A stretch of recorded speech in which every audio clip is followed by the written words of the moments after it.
दोस्तों, आज की इस कहानी के माध्यम से हम आपको कुछ ऐसे तरीके बताएंगे जिनसे आप धोखा खाने से खुद को बचा सकते हैं।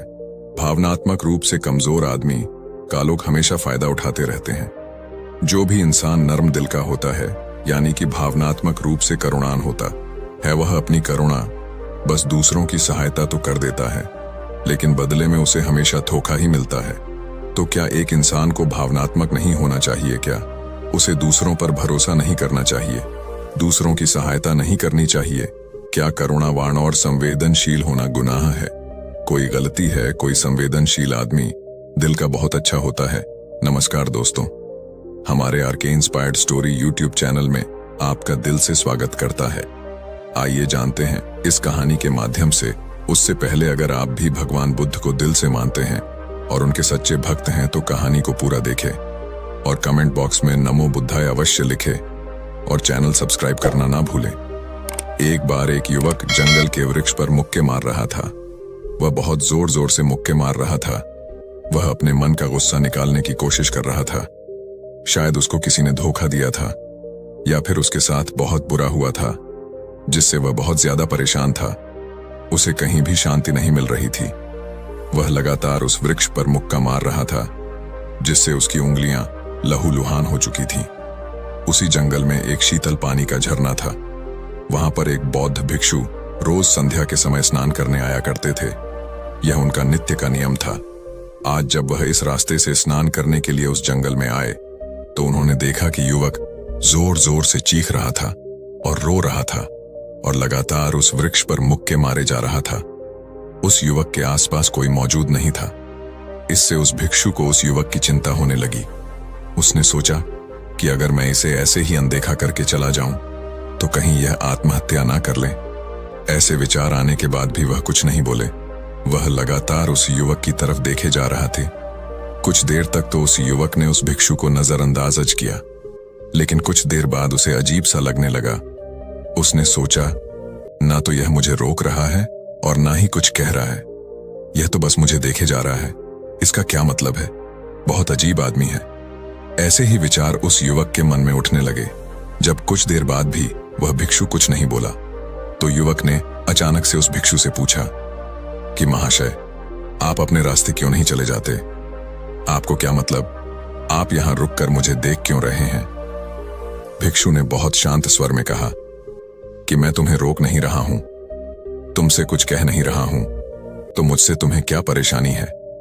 मेरी तरह ही ये वृक्ष, पौधे और पक्षी, यह सब तुम्हें तो देख ही रहे हैं। जब इनसे तुम्हें कोई परेशानी नहीं है तो मुझसे क्यों परेशानी है? यह सुनकर और युवक जोर से चीख कर बोला, मुझे सबसे परेशानी है। मैं सबसे नफरत करता हूं। यहां पर सब धोखेबाज, गद्दार लोग रहते हैं। कोई किसी का नहीं होता इस दुनिया में। इस तरह बोलते बोलते वह फूट फूट कर रोने लगा और रोए जा रहा था और भिक्षु उसे देखे जा रहा था। वह भिक्षु उसे चुप कराने की कोशिश भी नहीं कर रहा था। यह बात तो उस युवक को और ज्यादा अजीब लगी। अब रोना बंद करके उस युवक ने सीधे होकर उस भिक्षु से कहा, आप बहुत अजीब आदमी हैं। आपके सामने कोई इंसान रो रहा और आप उसे चुप भी नहीं करा सकते। आपके मन में बिल्कुल भी संवेदना नहीं है। बहुत अजीब और कठोर हृदय वाले साधु हैं। आपको अपने साधु होने पर खेद होना चाहिए। और ऐसे ही न जाने क्या क्या जली कटी बातें वह युवक उस भिक्षु को सुनाने लगा। कुछ देर बाद जब युवक का गुस्सा निकल चुका तब भिक्षु ने बहुत ही शांत स्वर में कहा कि आज मैं तुम्हें कंधा दे सकता हूं, तुम्हारे आंसू भी पहुंच सकता हूं, लेकिन इससे तुम्हारी समस्या का समाधान नहीं होगा। कुछ देर के लिए तुम्हारा मन शांत हो जाएगा। उसके बाद फिर वही जिंदगी, वही लोग जो तुम्हें आज कंधा देने के लिए भी तुम्हारे पास नहीं है। फिर से तुम उसी जिंदगी में लौट जाओगे। कोई तुम्हें धोखा देगा, कोई तुम्हारा फायदा उठाए और तुम अपने मन को ऐसे ही तकलीफ पहुंचाते रहोगे। तो आंसू पोंछने की बजाय तुम्हें मुझसे कुछ ज्ञान की बातें जान लेना चाहिए, जिससे तुम्हें जीवन में कोई भी धोखा ना दे सके, तुम्हारी अच्छाई का कोई भी फायदा ना उठा सके। याद रखना, आंसू पोंछने वाले तो तुम्हें बहुत मिल जाएंगे, लेकिन ध्यान और सही समझ देने वाला कभी कभी कोई इंसान मिलता है। भिक्षु ने उसे बताया कि मैं पास ही के झरने में स्नान करने के लिए जा रहा हूं। बहुत ही शीतल पानी है वहां का। अगर तुम चाहो तो तुम भी मेरे साथ चल सकते हो।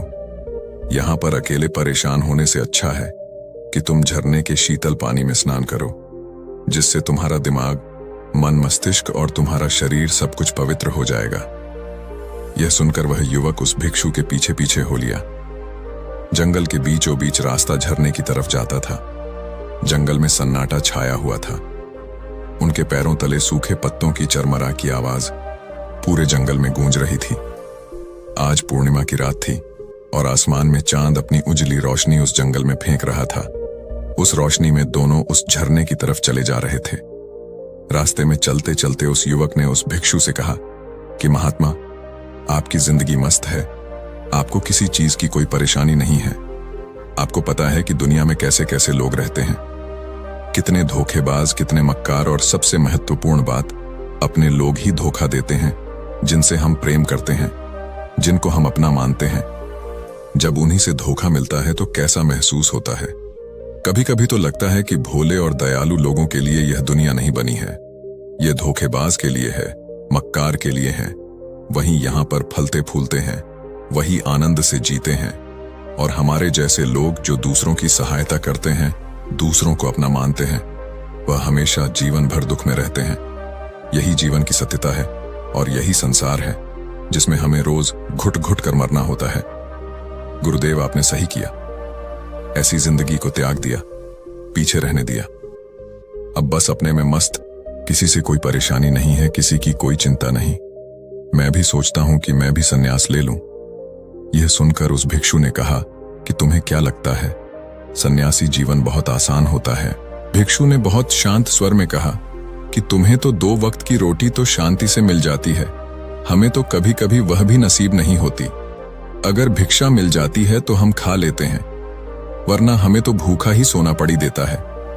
यही हमारा सन्यासी जीवन है, हमें हमेशा नीचे सोना रहता है, सिर्फ एक लंगोट में रहना होता है। चाहे कैसा भी मौसम क्यों ना हो, तो यह सब तुम्हें आसान लगता है तो तुम भी सन्यासी बन जाओ। युवक ने कहा कि आप कहते तो ठीक ही है, संघर्ष तो दोनों तरफ है, सांसारिक जीवन में भी और सन्यासी जीवन में भी। वैसे सांसारिक जीवन भी अच्छा है, लेकिन तब तक जब तक घर परिवार में सुख शांति बनी रहे, धोखा ना मिले, हमारे लोग हमारा फायदा ना उठाएं, हमसे झूठ ना बोले, हमें धोखा ना दे, तब तो जीवन जीने का आनंद होता, वरना जीवन नर्क हो जाता है। भिक्षु ने कहा, सन्यास अपने मन से लिया जाता है। जब हमारा मन कहता है कि हमें सन्यास के मार्ग पर सफलता हासिल करनी है, आगे जाना है, तो ही सन्यासी जीवन सफल हो पाता है। लेकिन तुम अपने घर से परेशान होकर, दूसरे लोगों से परेशान होकर सन्यासी बनना चाहते हो, तो तुम्हारा सन्यासी जीवन भी कभी सफल नहीं होगा। इससे अच्छा तो तुम सांसारिक जीवन में अगर कुछ तरीके, कुछ नियम अपना हो, तो दूसरे लोग तुम्हें धोखा नहीं दे पाएंगे। सबसे पहले तो यह समझो कि धोखा उन्हें ही मिलता है जो भावनात्मक रूप से कमजोर होते हैं, जिनका दिल जल्दी पिघल जाता है, जो दूसरों को दुख में नहीं देख पाते। ऐसे लोगों के साथ धोखे होने की संभावना ज्यादा होती है, क्योंकि कोई भी आदमी अपनी परेशानी बताकर, अपने आप को दुख में बताकर तुम्हारा फायदा उठा सकता है। क्या पता वह झूठ बोल रहा हो, वह दुखी होने का अभिनय कर रहा हो, लेकिन आपको तो सच ही लगेगा, और उसके कुछ समय बाद आपको पता चलता है कि आपके साथ धोखा हो गया। उसके बाद आपका मन अंदर से टूट जाता है। इसीलिए सबसे पहली बात ध्यान रखना कि किसी भी व्यक्ति को यह एहसास मत होने दो कि तुम भावनात्मक रूप से कमजोर हो। अंदर से तुम्हारा दिल नरम है। अगर उन्हें यह कमजोरी आपकी पता चल गई, तो वह कोई ना कोई जाल रचकर आपका फायदा उठाने की जरूर कोशिश करेंगे। चाहे आप अंदर से संवेदनशील हो, दूसरों की मदद करने वाले हो, लेकिन किसी को एहसास मत होने दो। ऊपर से कठोर बने रहो। जब लोगों को लगेगा कि इससे कुछ बोलने का फायदा ही नहीं है, यह आदमी कठोर है, नहीं पिघलेगा, तो खुद वह लोग जो झूठे हैं, वह आपके पास आएंगे ही नहीं। वह उन्हें चुनेंगे जो उनके आसान शिकार होंगे। दूसरी बात यह है कि हम बहुत जल्दी दूसरों पर विश्वास कर लेते हैं, और हमारी जल्दी विश्वास करने की आदत ही हमें हानि पहुंचाती है। 2 दिन तुम्हें किसी से मिले हुए नहीं होते हैं और तुम एक दूसरे के हो जाते हो, एक दूसरे पर पूरा भरोसा करने लग जाते हो, और यह भरोसा तीसरे दिन टूट भी जाता है, और फिर तुम्हें धोखा मिलता है, और फिर तुम परेशान होते हो। इसीलिए समय दो, किसी भी चीज को, किसी भी रिश्ते को आगे ले जाने के लिए समय की जरूरत होती है। समय के साथ तुम्हें सामने वाले इंसान की अच्छाई और बुराई पता चलती है। तब तुम्हें पूर्ण रूप से पता चलता है कि इंसान वास्तव में कैसा है, अच्छा है या बुरा है, और वह कुछ समय देने के बाद ही होता है। इसीलिए जल्दी किसी पर विश्वास मत करो। तीसरा तरीका, समझने के लिए तुम्हें ऐसे लोगों को समझना होगा जो दूसरों की चापलूसी करते रहते हैं। कुछ लोगों की आदत होती है चापलूसी करने की। आपके सामने आपकी तारीफ करेंगे या आपके बारे में अच्छा अच्छा बोलेंगे, और आपको लगेगा कि यह इंसान कितने अच्छे हैं, मुझसे कितना प्यार करते हैं। लेकिन वास्तव में उनकी वह चापलूसी एक जाल होती है ताकि वह आपका दिल जीत सके, और उनको चापलूसी करने का मौका तभी मिलता है जब आप दिखावा करते हैं। अगर आप उनकी चापलूसी से प्रभावित ही नहीं होंगे तो कुछ समय बाद वह चापलूसी करना बंद कर देंगे। इसीलिए किसी के सामने दिखावा मत करो, वरना आप तो आकर्षण के केंद्र बन जाते हो। लोगों को लगता है कि शायद इसके पास बहुत ज्यादा धन संपदा है, इसीलिए इतना दिखावा कर रहा है, और इसी वजह से जो लोग आपका फायदा उठाना चाहेंगे वह आपके करीब आने की कोशिश करेंगे, आपसे चापलूसी करने की कोशिश करेंगे। अगला नियम बताते हुए भिक्षु ने झरने की तरफ इशारा किया। वह झरने के पास पहुंच चुके थे। युवक को भी एहसास हो चुका था क्योंकि वहां पर ठंडी ठंडी हवा चल रही थी। झरने की तरफ जाते हुए भिक्षु ने कहा कि सांसारिक जीवन में एक बात समझने की यह होती है कि हम जिसकी सहायता कर रहे हैं, चाहे किसी भी रूप में, धन से, शारीरिक रूप से, या जिस भी अवस्था में हम किसी की सहायता कर रहे हैं, तो हमें यह ख्याल रखना चाहिए कि सामने वाला वापस कभी भविष्य में हमारी सहायता करने योग्य है कि नहीं है। अगर किसी को पैसा उधार दे रहे हो तो यह समझो कि उसके पास आय का कोई साधन है कि नहीं है। कल भविष्य में वह तुम्हें वापस कर पाएगा कि नहीं कर पाएगा। अगर वह नहीं करेगा तो तुम्हें तकलीफ होगी, तुम्हें दुख होगा। ऐसे तो इंसान करुणा बस भिखारियों को भीख देता है, लेकिन वह गलत नहीं है, क्योंकि जो भी पैसा अपने सामने वाले को दिया है उससे आपके ऊपर कोई ज्यादा प्रभाव नहीं डालेगा। अगर वह आपको वापस भी नहीं लौट आए, तो अगर किसी ऐसे इंसान को पैसा देना है जो कभी वापस नहीं लौटा पाएगा, तो उतना ही दे चाहिए जिससे तुम्हारे ऊपर ज्यादा दबाव ना बने। अगर वह वापस भी ना कर सके तो तुम्हें दुख ना पहुंचे। अब तक वह दोनों झरने पर पहुंच चुके थे।